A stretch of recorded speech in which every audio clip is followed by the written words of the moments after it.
किसान भाइयों नमस्कार। आज हम जो बताने जा रहे हैं बहुत ही महत्वपूर्ण और आवश्यक जानकारी किसानों के लिए बताएंगे, जो कि किसानों को अभी तक कुछ पता भी नहीं है। जो पौधा अपना विकास करता है उसके लिए आवश्यक तत्व 17 होते हैं और किसान जो लगा पाता है अधिकतर तीन या 4 पोषक तत्व ही फसल को दे पाता है, जैसे नाइट्रोजन है, फास्फोरस है, पोटास है, ज़्यादा से ज़्यादा जिंक भी दे देता है। बहुत से एक आध किसान जानते हैं तो सल्फर जानते हैं। जबकि पौधे के लिए आवश्यक जो तत्व हैं 17 होते हैं, जो कि कुछ तत्व तो हमें वायुमंडल से प्राप्त हो जाते हैं, जैसे ऑक्सीजन है, हाइड्रोजन है, कार्बन है। कुछ मुख्य पोषक तत्व हैं 3: नाइट्रोजन, फास्फोरस और पोटास। इसके बाद द्वितीयक पोषक तत्व आते हैं सल्फर, मैग्नीशियम, कैल्शियम।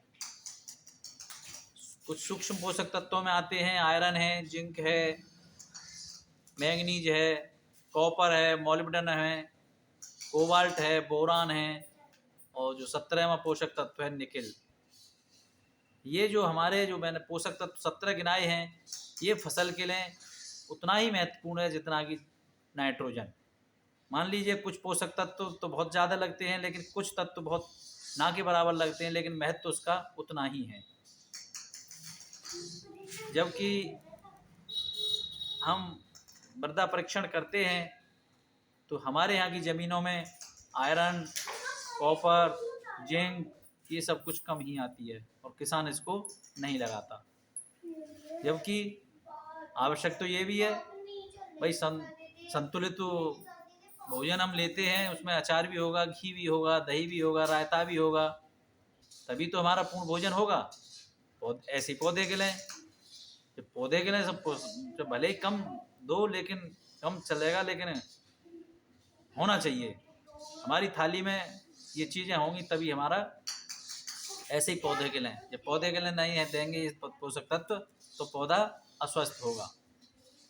तो किसानों को ये जानकारी होनी चाहिए कि हमारी ज़मीन में क्या कितना है, कौन सा लगाना चाहिए, और अनावश्यक खर्चा से बचें। धन्यवाद।